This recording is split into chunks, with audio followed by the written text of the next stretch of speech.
Hey, good morning, Patriots. It's a great day in the USA. And a great day in the Gulf of America, too. I'm wearing my Donald Trump, very festive, Donaldo Trumpesto. And his, I got this in Key West, by the way. Key West, did you know Key West is now a Republican stronghold? And I'm not joking.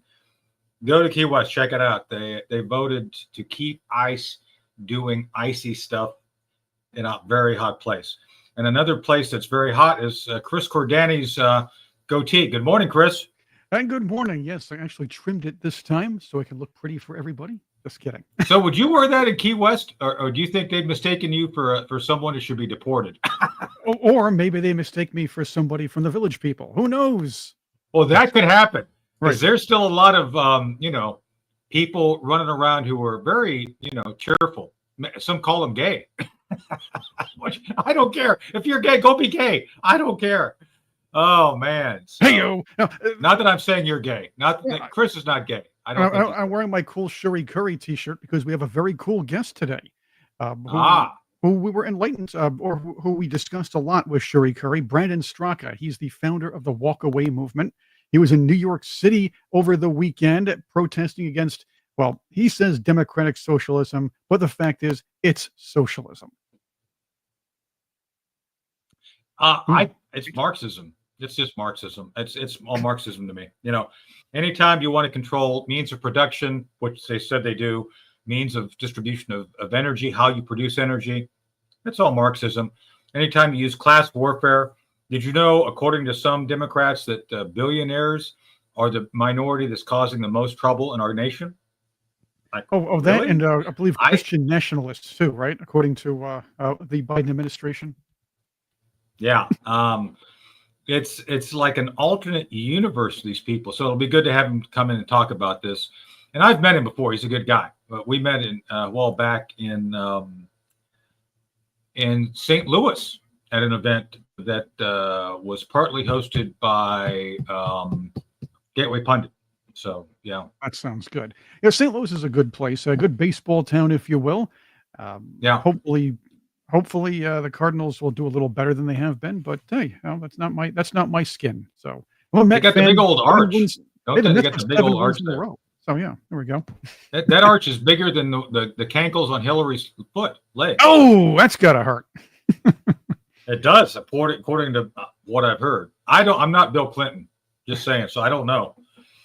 As if you thought I was Bill Clinton, but just saying. So the mainstream media this weekend, Tony, I'm sure you've been watching it, has been full force trying to defend Barack Obama as ordered after Tulsi Gabbard's findings. These people are insistent to not investigate what's happening, to not look at the evidence, to not even bother reporting on it. They're just trying to tell everybody without evidence, might I add, that Gabbard is trying to rewrite history. They're lying to us, but they're trying their best. Yeah. CNN has been at the forefront of this. I think we have a little lag here. Yeah. You got to run the tape for us, the Kristen Welker. Yeah, I'm going to run Kristen Welker, but just keep an eye on what these people have been doing. Look what CNN's they're the headline here. Yeah. How Tulsi Gabbard is trying to rewrite the history of the 2016 election. They got walrus face John Bolton coming out and yammering on about the how he believes. So yeah, let me run through this since I'm a firsthand witness to all this, and I think anyone who follows this. This is just a t-shirt. I'm going to do a workout later. I got to get in shape for a funeral. Not that matters to you all, but we'll talk about that later.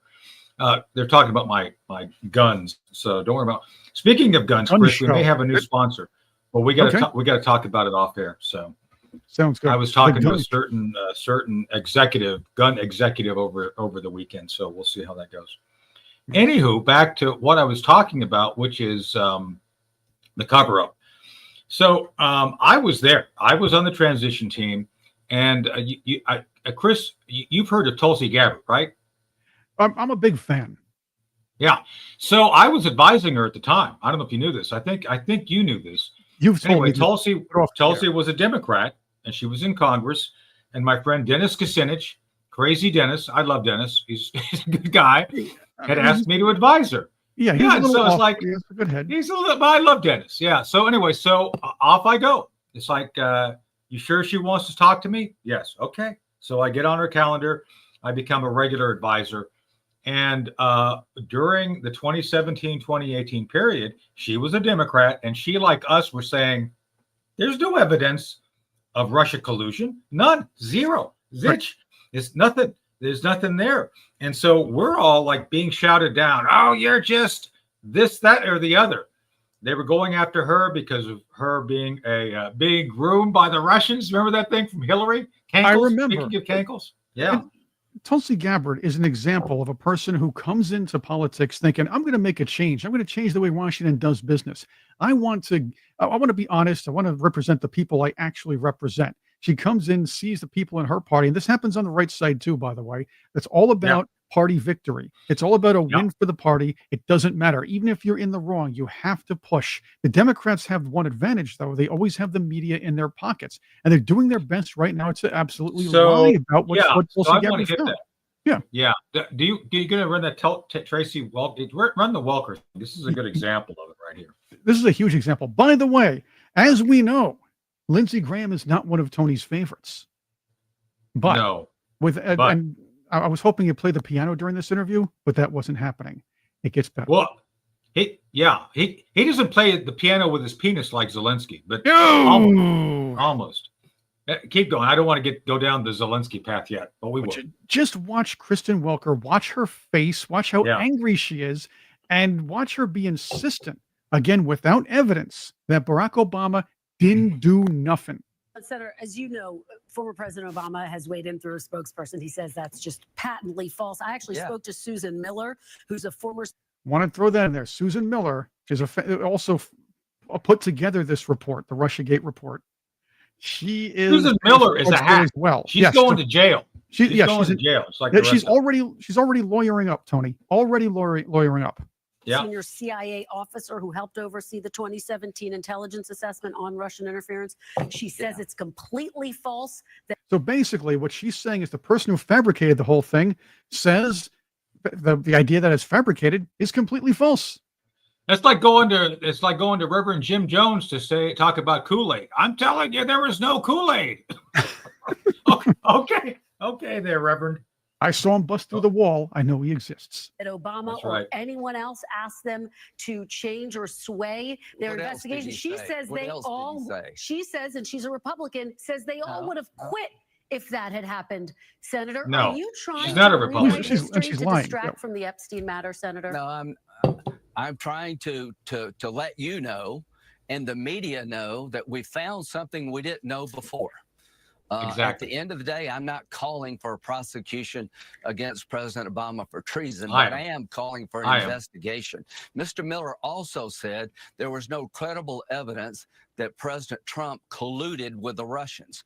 For years and months and days and weeks, people had their lives turned upside down, chasing the Mueller narrative that Trump was in bed with the Russians, that the Trump campaign was colluding with the Russians. The only people colluding with the Russians were the Hillary Clinton campaign, and Christopher Steele manufacturing a document to get warrants against Carter Page based on lies and falsehoods. So, I'm very familiar with it. What you don't seem to acknowledge is there's something new being found. Rather than reinventing the wheel here, let's go back to a special counsel model to look at this something new. The something new is statements by President Obama.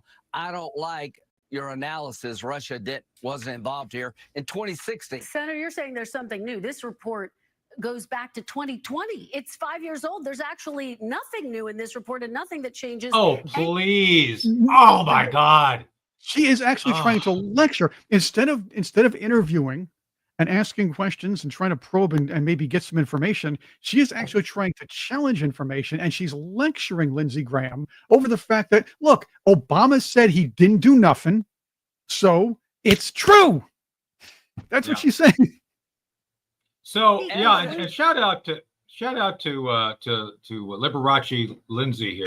I think This is one time, I like Liberace too. I always thought he was a great entertainer, just saying. So it's not a bad comparison. It's just, I think Senator Graham would be better off wearing a few more Liberace outfits. Just saying. By the way, Liberace always said he was not gay to the day he died. He said he was not gay. So I'm on the record saying, just because I compare Graham to Liberace doesn't mean anything, right, Chris? It means nothing. Like here, it's like just because Obama said something, it's not new, according to Christian Welker, right? It's not new. It's not new. Yeah, and look at this woman's face. It's like she is trying to talk down to somebody about information that has been discussed. And look, I believe these news people were under instructions for a long time to keep pushing the narrative. Part of this, and I'm going to say this again, I hypothesize that a lot of the information that Tulsi Gabbard is releasing now was in the declassified documents that Donald Trump brought to Mar-a-Lago, and that's why the Biden administration, or I should say the people behind the Autopen administration, were hell bent to get that back, with the media lying to everybody, saying the documents were classified rather than declassified. Well, going back to the original premise of those documents, and they would have lost on this in front of the Supreme Court anyway. President Trump is the executive. He owns all information in the executive branch, period. No exceptions. So if he decides something is classified or unclassified, that's his right. That's his constitutional right. So if he, during his time in office, picked up a document and said, this is declassified, that's it. It doesn't matter. Oh, he didn't go through the proper procedure. There is no proper procedure. He's the freaking president. He owns, this is his document. He can do whatever the hell he wants with it. There's no controlling authority, to quote Al Gore. Well, again, I'm waiting for the narrative. Actually, the narrative has come out about this being racist too. The race card was pulled. Obama even said, he's coming after me because I'm black. This is obvious Democrat denial. Every time they're backed into a corner, something's racist or anti-gay. The problem is, first off, can't be anti-gay. You got Graham out there talking. No, anyway, never mind. And the Republicans that are protecting Obama, they're the likes of Walrus Face Bolton, who's a globalist along with the rest of them. He's a neocon. Doesn't like the fact that, and a lot of people are also sour grapes that Trump fired them. Yeah. So that's at that point. So John Bolton was one of the national security advisors, an ill-thought one, just saying, under President Trump. He replaced H.R. McMaster, who was equally kind of sharp as a butter knife. And but Bolton has a distinct history of having had potential access to this information and ignored it. There he is. There's young John Bolton. That's right, John Bolton. Yes, not Michael Bolton. That's his son. Anyway, so by the way, anybody who hasn't seen Office Space Man Oh Man, you better go out. There's two classics you must see from the 90s: Office Space and Zoolander. Right? I mean, if you don't see those, it's like there's something wrong with you. Well, again, that and then I guess that and Happy Gilmore. I have to give you a Happy Gilmore. Yeah, I know. A certain person very close to me in my life loves Happy Gilmore. So, but back to, by the way, we have to follow up with a certain photographer to see if he followed my advice or my direction to watch Zoolander. Yeah, we need Barry. To, right. We have to ask. We need to talk to Barry. So, yeah, where's your flair? Where's your flair? John Bolton wasn't big on flair at the White House, unfortunately. So anyway, but my point is, John Bolton had access to everything we're seeing now, and he chose to not tell President Trump about it. So I think John Kelly, and I've said this publicly, John Kelly, John Bolton, and several of the folks who were on the cabinet, I think need to be looked at as co-conspirators, because I think they were. Well, Patriots, do you all think that John Kelly and John Bolton were co-conspirators in the whole Russia collusion narrative? What do you think? What do you think, Chris? Well, I would say if they're not conspirators, they're definitely part of the cover-up. And I believe it's their own self-interest to be part of the cover-up. There's John Bolton trying to read about this right now and throw some of the evidence away. That's right. But I do believe even if they weren't part, because keep in mind, I don't think they were much as far as part of the whole thing, because the Democrat side would not trust Republicans, even if they are in name only or neocons as they are. What they, Yeah. but while Bolton is on that inner circle as far as the globalist types within the deep state, you know he was part of the cover up because Yes, Gina Haspel needs to be investigated too. Yeah, right. Gina Haspel is part of the deal. But he was without a doubt part of the cover up. In fact, I'm pretty sure that's how he got a little closer to the Trump administration in the first go around. Well, it's very clear now, and I'm not saying anything I haven't already said. This is not exclusive to our show, but something I think it needs to be amplified.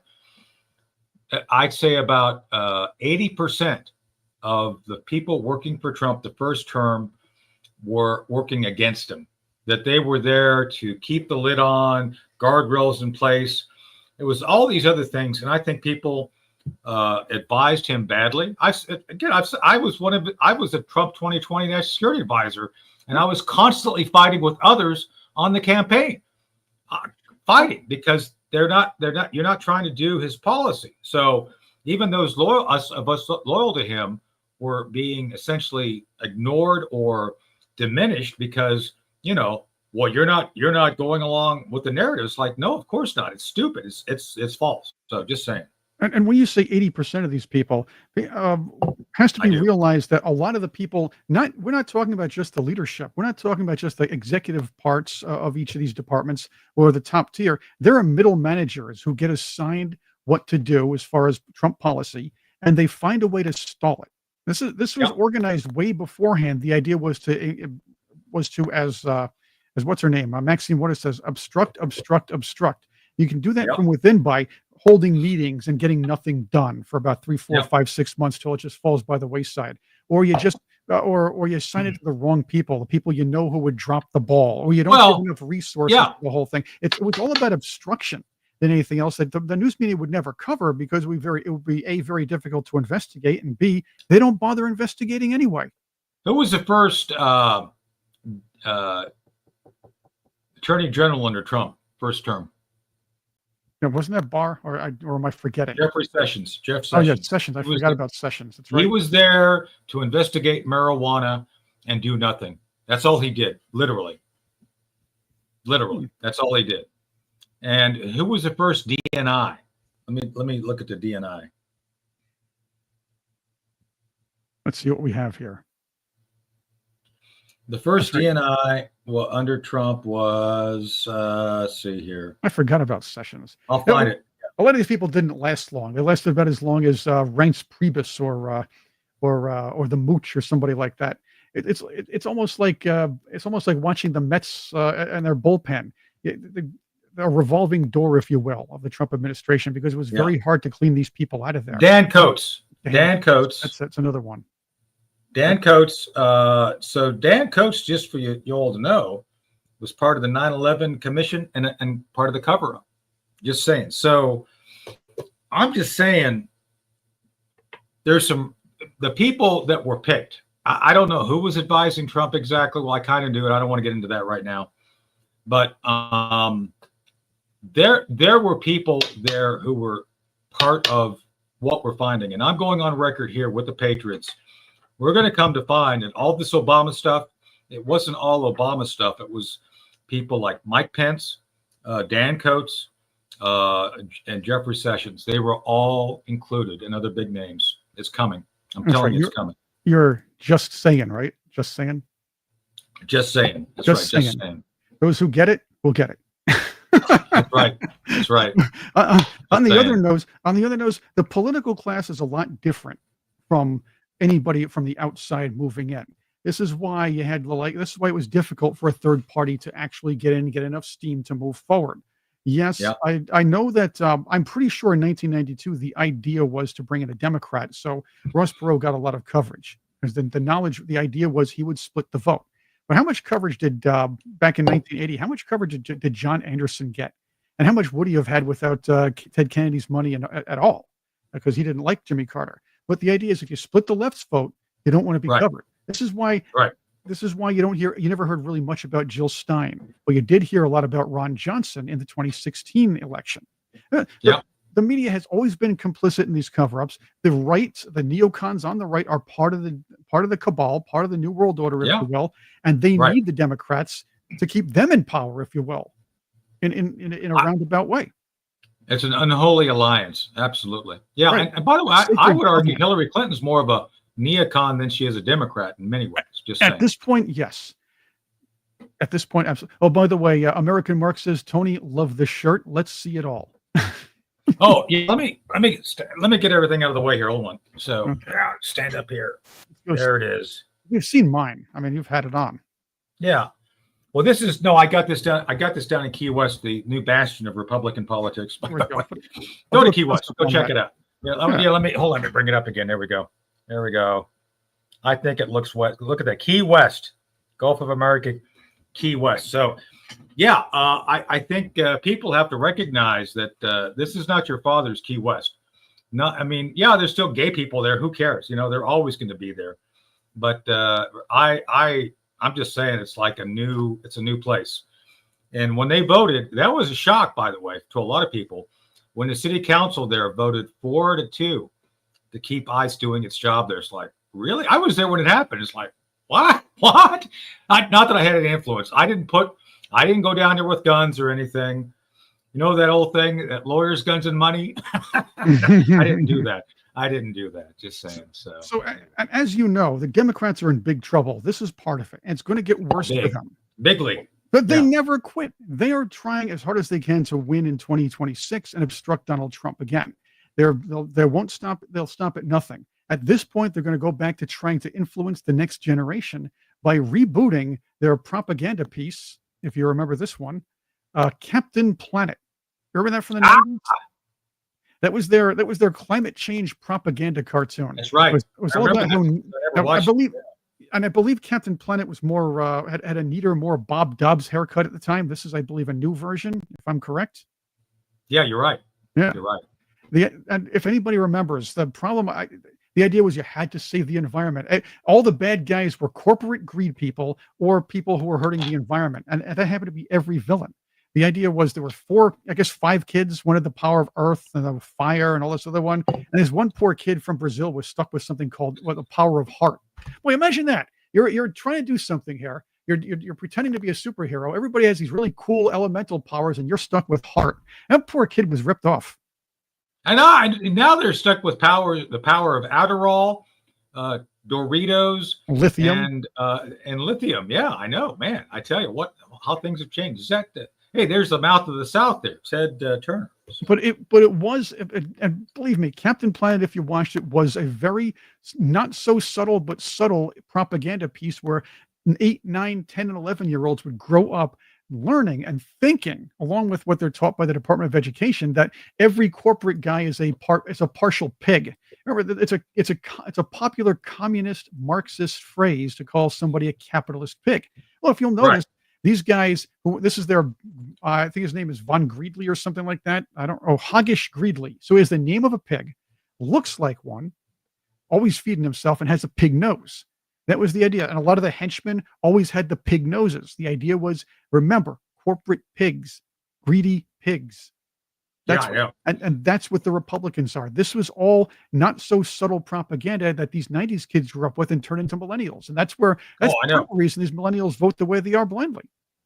I think, Gus Hall was a communist that John Brennan voted for. Brennan's pal. That's right. Yeah. Brennan's pal. But I do want to bring up something here because it was something I tweeted out. Hold on. Let me get to it. It was about this new rising star Texas Democrat who said basically that let me see if I can. Oh, here it is. This is on my X feed. Texas Democrats, the only minority destroying America is the billionaires. James Talarenko, whatever, that new Marxist. So according to the left, the people who drive the economy are the enemy. Think about that. People who run these businesses, and I don't know if people understand how wealth works. A lot of these people don't have all that much more cash than you or I walking around because they're not actually some people are, some are, but a lot of these folks who have these big businesses live like us because all that money is in the business. As a matter of fact, if you're smart, you don't take a lot of money out of it because you pay tax on everything you get. So if you could actually live like under $100,000 of personal income, you don't pay tax on that. It's all corporate. So, this is when they start going after billionaires. It's like, dude, they figured out how to live cheaply and keep all of the wealth in the capital of the business. And that capital builds wealth. It gives people jobs. Walmart, they came out of the Walton family, right? There's like these things are built for people to work at and be part of. You could argue the amount of compensation. Okay, you can get into that, but the people work for these billionaires because billionaires create opportunity. Opportunity employs people, right? Am I right about that? Exactly. And by the way, the heiress, the daughter, she's justified. She officially justified the rising prices at Walmart and the low wages, so they can actually provide more masks to protesters and more armor to them. Go. That's right. There we go. That's right. But the Democrats are desperate right now. They're pulling out old 90s propaganda pieces. They're trying their best to infiltrate the minds of the kids and the teenagers again because, well, basically they're easily molded. The chants are attractive to them, and easy association is attractive to these to young people. So when they grow up, they're going to become Democrats, especially if they go through that college academia, let's say, ringer. Propaganda. Right. Right. So I do want to add one more thing. I want to say this because I'm a music fan and I'm a fan of great music. And one of my favorite artists had passed on, the great Tom Lehrer. He was great. Yep. I saw one of his concerts when I was a kid in high school. Lucky. In college. Yeah, I was unable to see him. I think I did. Or was that one of the nights I went home with the registrar? I think I was taking the college registrar to. Yeah, we made it to the concert. Not that I dated older women all the time. Maybe I did. Anyway, that's another story for another day. I was first introduced to him by listening to Dr. Demento on a regular basis. And Tom Lehrer was brilliant. He had the old 30s, 40s style of music, played a great piano. He had great hits like Poisoning Pigeons in the Park. We'll all go together when we go. The Masochism. That's one of my songs. The Vatican. Can we play a couple of that or not? There might be an issue with. I would love to play it. There might be an issue with the music. The Vatican That's rag. Too bad. Right. And of course, the one I would play is National Brotherhood Week. I love that one too. If you get a chance, listen to all these. One of the greatest albums ever made is An Evening Wasted with Tom Lehrer. I believe it was. Yeah, brilliant man. Yes. Brilliant man. And he was funny. He was musically talented. He put it all together. And if you're a fan of the show, remember the show Person of Interest that was on I guess 10 years back or something? Yeah. With Michael Emerson and Jim Caviezel. There was an episode towards the end where where one of the clues being used was Tom Lehrer's Elements song, where he just sang every at the time every known element on the Pure. Right, I remember that. Yes. Yeah. But I'm gonna miss. I miss his music. So did he do a song about Democrat successes? No, of course not, because there are none. Hey-o! That's right. He couldn't do a song about that because it's impossible. The lyrics aren't there. I know, but Tom Lehrer, again, rest in peace, the great Tom Lehrer. I'm going to retreat this evening after all my work's done and listen to more of his music. But with that, we bring in the great Brandon Straka, who was busy Good morning, Brandon. Over the weekend. Good morning. Can you hear me? Morning. I can hear you, Brandon. How are you? I'm good. I'm good. I'm good. I mean, to be honest with you, I've slept about 10 minutes the last 3 days, but this is called Wake Up Patriots, correct? Yeah, me too. That's right. I'm waking up too. Brandon, I've been listening to you as I've been moving around. You know, a moving target is harder to hit, as you know. I was moving around. I was listening to you on Sirius XM on radio yesterday, and you've been tearing it up and in a good way. And so I don't know if you remember, last time you and I met was in St. Louis, there with the Gateway Pundit folks. We were all there for a talk. This is like 3 years ago, 4 years ago. This is back a long time ago. Yeah. Are you? What event was that? It was for it was the Hoffs. No. Yes, Shaffer with the Hoffs. I think that was like 2019. Yeah, it was a long time ago. Yeah, and you remember we did a little meeting in the room there. We had our little meeting and everything. It was kind of cool. I do. I yes. But you said 3 years ago. That was like 6 years ago. No, I'm old, so it all blurs together. Yeah, it all blurs together for me. Time is passing us by, my friend. So time goes slower for you than me since I'm older. Well, speaking of time, Brandon, you were in New York City to, I know you were nice about it by calling it protesting against democratic socialism, but it's basically straight Marxism, socialism, and communism, as Zoram Mamkami is running for mayor of New York City, and he has a lot of approval from the young people there. Yeah. I'm mad that I didn't think of that. Use it. It's all yours. Zoram Mamkami. That's good. Yeah, because I've been trying to think of like a take on his name, and I'm writing an article right now about the long-reaching effects of if he gets elected, like, and how this would affect us on a national level. Because I think a lot of people, a lot of people in this country, they do that thing where they're like, well, if you live in a blue city, that's your bad luck. You should move. And I'm like, no, but these things affect all of us. So I've been trying to do this take on calling it like the mom domino effect. I haven't quite gotten there yet, but I'm working on it. We'll work all that out. How about the Mandela effect with just the M? Because hey, people think because he's a pretty guy.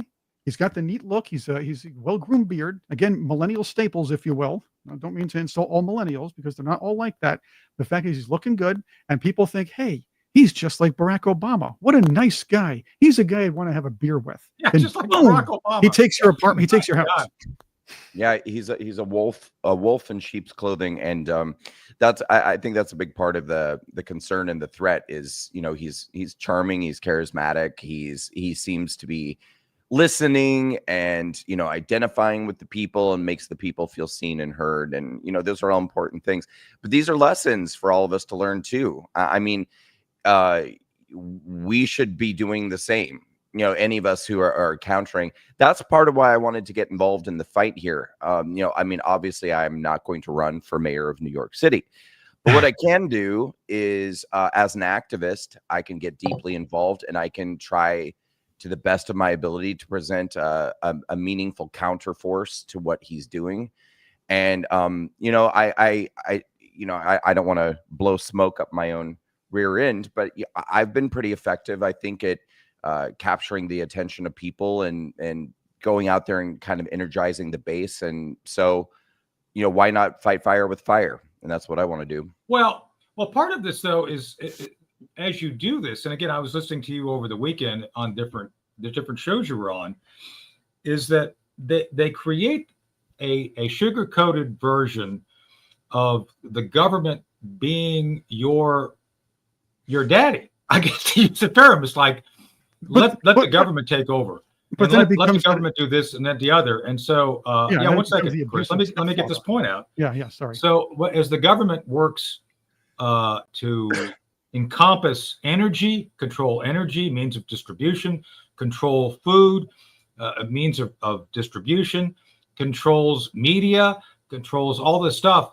It's like, Brandon, how does these youth not understand that these are the very things we as a society have fought against our entire history, that we don't want government control of these things. We don't want people dictating to us. Why is it that these kids now think it's attractive to have the government controlling these things? What is the magic formula he's using to try to make this palatable? Well, so the first thing I want to make 2 points Sure. here to your question. So the first one directly addressing your question, the second one kind of addressing really the threat and the concern as I've lived it and experienced it myself. So I think the seduction for young people is a combination of just lack of life experience and naivete, and that when you're young, that age, you kind of romanticize what could be. And I think that, you know, every generation does this. You did it when you were young. I did it when I was 19. Oh, yeah. We all think that the generations before us screwed it up, and that, you know, they're all dumb, and that we're going to be the ones who come in and fix all the things that our predecessors screwed up. Then you get a little older and you get a little more life experience, and you understand why people did what they did and why things function the way they function, and that it can't, you know, we can't have this overarching arm of the government that just takes care. It's not really the function of the government to take care of people in that way. The government is not supposed to provide your housing and your health care and your transportation and every element of your life. But beyond just the fact that they're not supposed to, it doesn't work. It doesn't work. It might be a different argument if we could sit here and say, it's not the function of the government, but they've tried it elsewhere and it's worked great. Maybe we should, because it doesn't work. It never works. And in fact, not only does it not work, in every instance where it's ever been attempted, what ends up happening is people end up living in poverty. They end up living in squalor. The government becomes authoritarian, and ultimately people die. And in my messaging, because I'm trying not to go that far, because what I'm trying to do with my mission here in New York is connect with these people who think this is a good idea, meet them where they are, and try to, in a substantive and productive way, convince them otherwise. And I recognize that you can't just go to, you know, because my team and I, we just, you know, we did this big rally yesterday. We're going to be doing a lot more rallies and events and activism all throughout New York. And my team was saying, well, we've really got to educate these young people and all these different people about, you know, socialism in other countries and how it's led to millions of deaths. And I said, no. I was like, you guys, it's true, but I was like, it's not going to work, you guys, because in their mind, they think, well, that's socialism elsewhere. This is different. This is democratic. That's what they say. Right. They didn't do it right that time. That's what they always say. Right. But we're going to get it right this time. So I was like, let's not go to that extreme. Let's not go that far. Now that brings me to my second point. So my second point is, you know, when you start talking about what sounds like, but isn't, but it sounds like hyperbolic outcomes or consequences to what can happen if you go down this road. For anyone who doesn't know, 4.5 years ago, I was raided by the FBI. I was thrown in jail, and I was charged with crimes I did not commit and accused of doing things I didn't do, connected with being on the grounds of the Capitol on January 6th. I didn't go inside the building. And I didn't engage in the riot. I didn't engage in any in fact, I didn't even witness the riot. I wasn't even there when there was a riot on January 6th. But I shot a video on the Capitol grounds. There's a reason why I'm getting into this, so stay with me. I shot a video on the Capitol grounds, and I uploaded that video to Twitter. And because of who I am and what I do, which is the walkaway movement and getting so many people to leave the Democratic Party, I was targeted. Now, why am I bringing this up? Because I know firsthand what the government can do to somebody if they decide that that person is an enemy of the ideology of that government. And not only did they arrest me and put me in jail, but based under the false pretenses under which they put me in jail, the government put out directives to social media companies, to big tech companies like PayPal and Venmo and Stripe and MailChimp, telling them that I'm not allowed to have services because I'm a dangerous person. They put me on a list which allowed me to fly, but I had to go through hours of screening and harassment to be able to get on an airplane. My point is, if you put the all-powerful government in charge of everything, and that government at some point decides that you are a subversive or an enemy of the state, and that it is incumbent upon them to be able to deny you of services. This is so when you were just naming some of the things that can happen under a socialist state. One of the things you mentioned was power. That's one of the things power is in electricity. This is something I've been talking because it sounds silly. You know, it sounds silly to people. They're like, oh, you know, who cares if the government's in charge of your electricity? I know firsthand if the government decides that you are not a good person, they can turn your services off and deprive you. So I know it's real. You know what I'm saying? Like, I know how far this can go. Well, it goes in other directions too. Let's just say somebody unscrupulous is in power, whether it be a state like, oh, I don't know, maybe New York, and says, well, let's see. The people that voted for me should get a little more of the services that come in.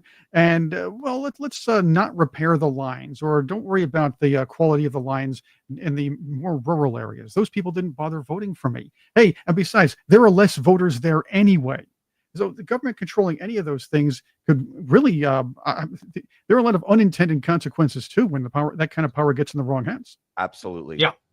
Absolutely. So, well, to that point, so Chris, I think wanted to bring up, one of our mutual friends that we all know and love, literally, is Cherie Curry. Cherie Curry has worked with you, and she and her former husband Bob Hayes were all close friends, and she's a big fan of yours. I mean, she loves you, literally, and so we recognize and acknowledge people like you, like her, have had this epiphany, this awakening to recognize that, man, all of this talk of goodness, and because the way you put it all together, I think is very, very powerful to get people to pay attention, especially those who may be younger, in that the government is not your friend. The government will do everything it can to basically focus on protecting itself, because I would argue, Brandon, the stuff they did to you is basically a form of self-protection. You were going after to upset the order of things. And the moment you threaten that order, by the way, I'm a whistleblower. I got fired from Defense Intelligence for being a whistleblower under the Bush 43 white. So the government will always defend itself. And so, but there's Cherie. You're going to play her, Chris, or what? I could play her. Let's do it right now. Yeah. Let's play a portion of what she said for the walk away movement. Yes, we love her here. For Barack. My twin sister and I were big Hillary fans, and we were very disappointed that she didn't win the Democrat nomination. Yet there was this unknown, very charismatic African-American man that said all the right things. Alan Keyes? He would say that there aren't white Americans, Black Americans, Hispanic Americans. He said, we are all Americans. And I believe that. James Earl Jones. And after 8 years of Tony, George W. Bush, who I loathed, I was all for all that hope and change. I cried when Barack Obama was inaugurated. Now we're all very crying. Soon after that, after he was in the White House, that the red flags for me started to wave. And the first was that he wouldn't put his hand over his heart for the national anthem. Now, my father was a gunny sergeant, paratrooper in the Marine Corps and fought on the front lines in the Pacific in World War II. So horrific. So war, the Pacific War, our military. So that was the first slap in the face for me. And she goes on for about 10 minutes. If you want to check it out, it's on the Walk Away Twitter. Cherie Curry posted it, I believe, several times. So check it out. Cherie Curry on the hashtag Walk Away. You can find that easily on Google. So, so you and Cherie, I think, are very unique in that you all came from a place where you had to basically rethink your fundamental beliefs in our political system. And that must have been tough. So let me ask about that. How did you have the courage? Because it takes courage. I don't know if people understand. It's like, and Cherie just said, it's like, oh, we were all for Hillary. And it's like, okay, she figured out that, okay, it's all fake. How did you have the courage just to walk away, say, dude, I'm leaving the reservation, to use a term that I'm going to get in trouble for using. But how did you do it? Yeah. How did you do it? The courage part, I think, is a tough question to answer. To me, it's almost, I think, just like a nature thing. I think some people are. Well, let me dial back and say, sure. When I came to the realization that what I had been believing most of my life wasn't true, and that happened right after Donald Trump got elected is when it started, and I mean immediately, like the day he got elected, it is when this began. Because that's when I had a breakdown, and that breakdown lasted for weeks. And I mean, I was shattered, as silly as that sounds. I went through Yeah, I went through like 2 weeks where I was barely functional because I was just like, and it wasn't just that he got elected. It was just so disruptive. Because I was 100% convinced Hillary Clinton was going to win. And the media that I trusted told me, like, promised me she was going to win. And so I was just like, how did all of this happen? And how did this go so wrong? And so that's when I started researching. And when I started researching more and more and more, what I discovered was that the media that I trusted had been lying to me about everything from, what Donald Trump was about and his supporters were about to what the Democrats were about. And all of these liberal principles and ideology and all this stuff, it just was, none of it was true. And I did go through a phase for a while in early 2017 where I thought to myself, might I be better off to just keep everything I've learned to myself and kind of just live a lie, basically, and just kind of pretend like I'm still a liberal and pretend like I still believe this stuff. But maybe, when it comes time to vote, I'll just go in and vote the way I want to vote. But publicly, I'll just pretend to be a liberal. And I considered that for a while. But this is the part where I don't know where courage comes in, because there are certain people, and Cherie's one of them. I'm one of them. Every person in the walkaway movement is one of them, who just is fundamentally incapable of living a lie and participating in that system. Now, some people are capable of living a lie. Some people just are like, you know what? It's too disruptive of my life to publicly walk away. So I'm just going to keep pretending to be a Democrat. And that's what I'm going to do. But I'm just not one of those people. And I think a lot of it too, I get asked all the time, like, why did you do this? And it really didn't. I think it wasn't until the last couple of years that I started to really understand it based off of some things that happened in my personal life. But I grew up in a household. I love my parents, but we're very different. Like, they're very different people than I am. And I grew up in a house where I would say the truth didn't really matter that much. We avoided conflict. We didn't talk about things. We put up a public face for the public that was very different than what was going on inside. And I hated it. And I saw very clearly, I was just sort of the dysfunction of that. And I lived through that. And I think I carried into my adult life this, I hate dishonesty. I hate inauthenticity. Like, let's just talk about what is. Let's just be real. So that's just kind of how I made. Like, I'd rather deal with what is and try to fix it than sweep things under the rug and pretend like, everything's okay when it's not okay. And I think that was really influential too. Yeah. Well, so in honor of our conversation, I bought this off of one of the pro Hillary Clinton sites right after the 2016. See, spoiler alert, Hillary wins. I love it.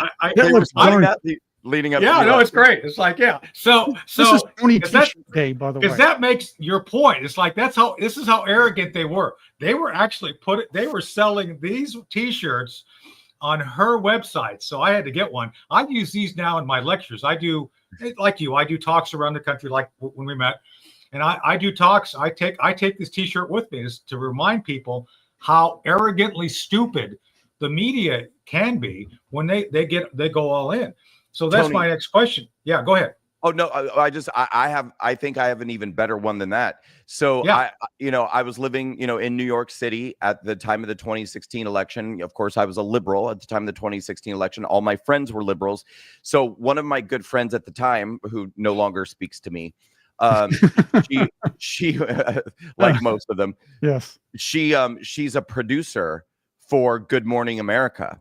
And after the election, she told me, she was like, we didn't even create a Trump wins graphic.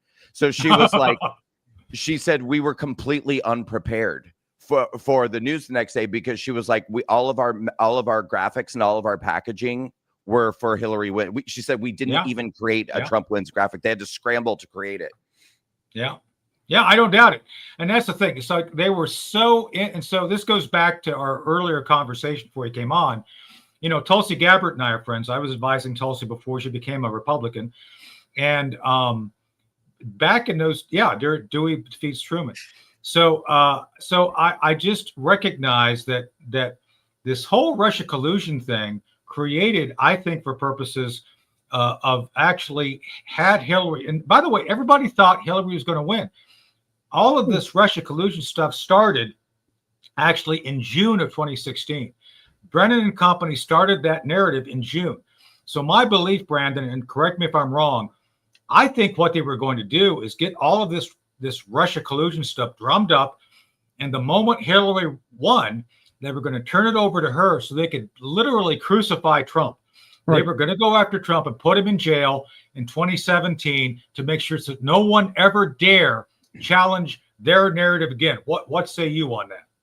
Oh, I think that that's a very plausible theory. Absolutely. And I think Lord only knows what would have happened if they had pulled off a Kamala Harris win. And I really shudder. Yeah. Oh, no, yeah. I mean, really, though, I shudder to think about that because it's like their irrational hatred for this man and his base. I wonder, they would have put him in prison, I believe. And I think they would have allowed him to die in prison. Now, here's another thing about Kamala Harris. I don't think the Democrats ever wanted her to become president, including 2024's election. And the reason for that is if they did want her to become president, they would have sat Joe Biden down, unless they just enjoyed the party without an authority figure there, sat her and brought her in. She could not handle the job. They all knew it. They were stuck. So they figured they can call Trump a racist for 2 years, figuring he'd back down on some things. They didn't figure on all this happening and try to win Congress. That's where that's the keys to power are anyway, right in Congress. You can obstruct for 2 years and take the presidency in 2028. That, I believe, was their strategy. I also want, to your point, Brandon, South Park also did not prepare for a Hillary Clinton victory. They thought Hillary was going to win. They had it all ready to go. Then they had to scramble to make a new episode. And they were also backed into a corner because in that universe, it would be Mr. Garrison as president for the next 4 years, which, by the way, was absolutely incredible. I'll have to go back and watch. I guess I don't remember. I was too busy crying and had my covers over my head, so I wasn't watching South Park at that time. Mr. Garrison was president for 4 years. I was not in the laughing zone at that time. Well, speaking of laughing, so Brandon, do you think we should go back and try to get Mayor Willie Brown to come on the show and talk about how good Kamala is in handling hard things? Yeah, what does he have to say these days? Yeah, I would like to know. Hey, he says, I was drunk. I was at the Pelosi party. I was drunk. I got hammered at the Pelosi's. That's what happened. Where is Kamala, by the way? Where is she? She is still yapping. She's still talking. Is she's still trying. Yep. I think she was actually doing some word salad at another college recently. Yeah. Well, I did see a clip of her in the last couple of days, but other than that, I feel like she's kind of gone radio silent. Or maybe I'm just not paying attention. I don't know. Well, as you know, Tony, Brandon was at the anti-Democrats, the walkaway anti-Democrat socialism protest. Yeah. But there was a protest he was not at over the weekend or during the recent days in New York City. And that was the Save Stephen Colbert protest. Oh, how did you miss that, Brandon? There was like 20 people there. There they are. Oh, my. Yeah, 20 people. Man, I think 20 is generous. Can't even depend on the courts to defend our democracy. Look at these. Even these two are like, oh, you know what? He's trying to. Well, let's say we go to Starbucks.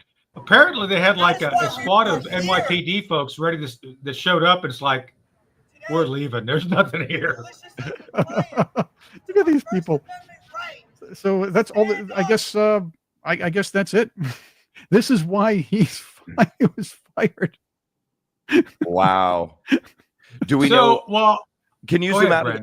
Can you scroll back just a little bit? I want to try to see if I can figure out where they are to the little bit wider. Oh, that's at the CBS headquarters there, right across the street from 60 Minutes. I know where that's at. Right. Yeah, we know where this is. Gotcha.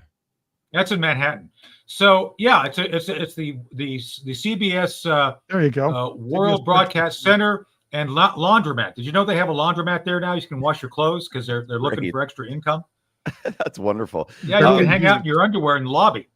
I think it's funny too when the left protests, they love to cover their faces and stuff because usually they just expect that they're going to go and start breaking stuff, and going crazy. But I love that they're covering their faces even for a Stephen Colbert protest outside of CBS. Several of them had their They were prepared for anything. Start smashing windows for Stephen Colbert. Yeah, there you go. Well, one of the they could have smashed a lot of things, but not She's going to barrel into the door. Colbert, well, I think Stephen Colbert would do just fine.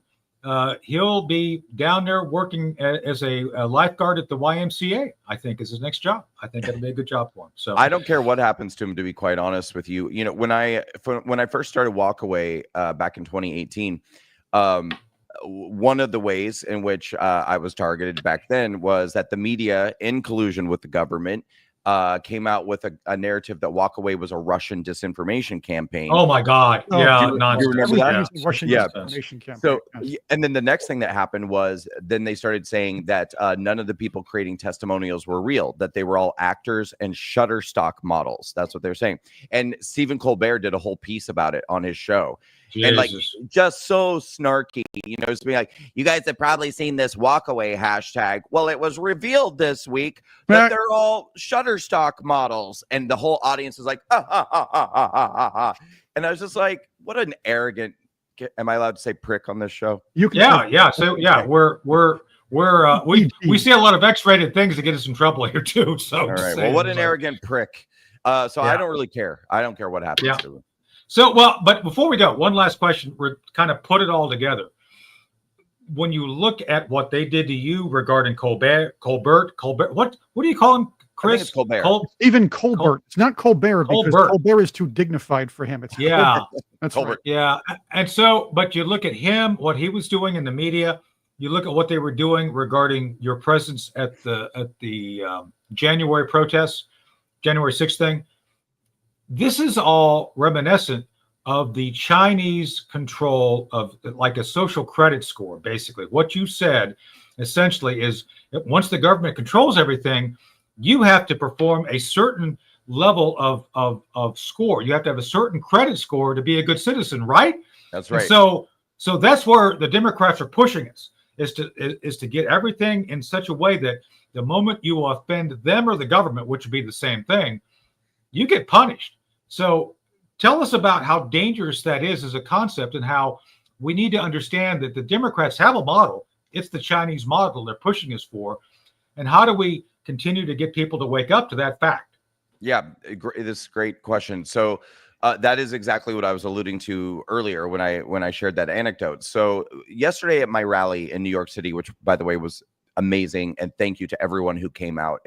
I was so proud of New York for showing up, and it was amazing. But there was a woman there, from Chinese woman, who had left communist China to come to our country, and she came up to me and she, it's like, thank you so much for doing this. She said, I brought friends with me. She had brought 20 other women who were also women who had left China, fled communist China, and came to our country and are deeply concerned about what's happening here. So they've lived it, they've seen it, they know the signs, they're seeing the signs here. And exactly right. Exactly. So in China, they have, what's called social credit scores, where the government basically evaluates if you're a worthy or decent person. And these evaluations are based off of how what's the word I'm looking for? Dedicated you are to the regime. Essentially, if you speak against the regime, if you act against the regime, you will be deemed an unworthy person, and then the government has the right to take away your rations or your privileges or your travel privilege, all of these things. And people say, oh, that could never happen here. That's too ridiculous. America would never. I am living proof that these concepts have already been introduced into this country. It can happen. There are people that would like to see it happen in our country, and it already began to happen under the Biden regime.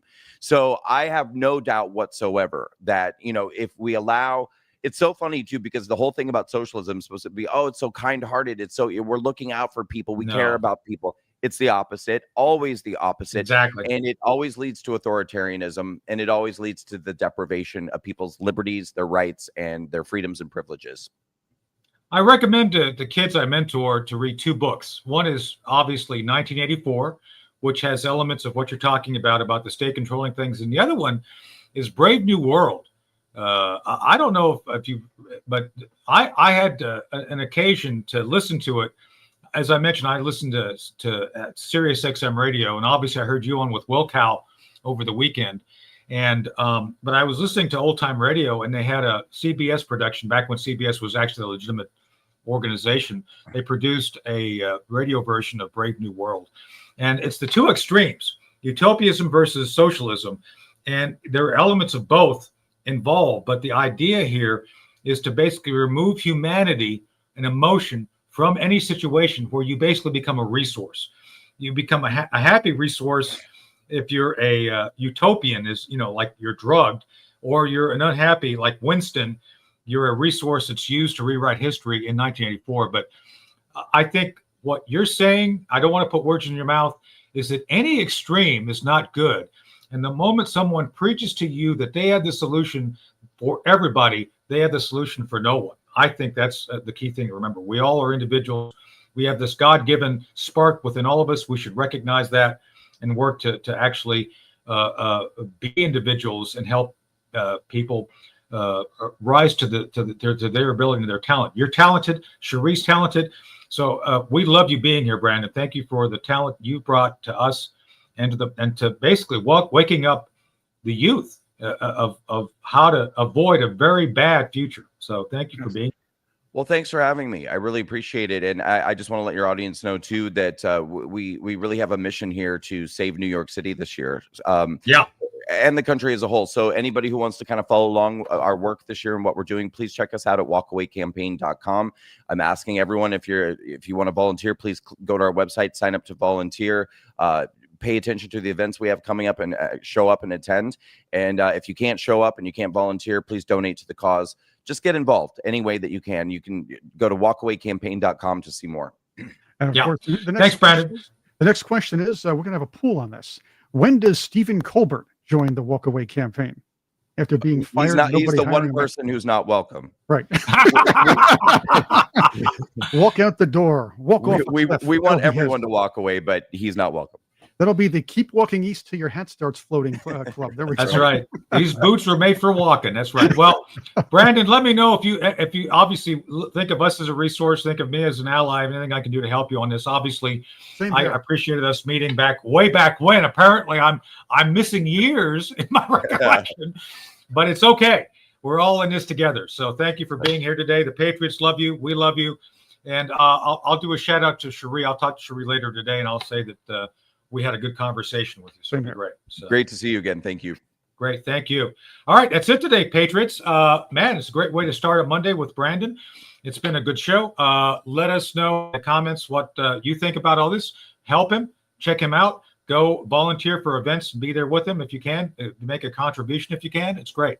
Other than that, I think we're done, right? We got tomorrow. What's coming up tomorrow, Chris? Tomorrow, you and Trixie will be together. And that's right. You're gone. Yep, John Lott is here tomorrow with you guys. So that's going to be pretty cool. We'll be talking about guns and more guns. Yep, but also some other things too. So there'll be a lot of things to discuss. So he might go outside of the gun realm to talk with you guys too tomorrow. Oh, that'll be new, but that'll be good. All right, good. All right, well, thanks. Patriots, good seeing you all. We'll see you tomorrow morning.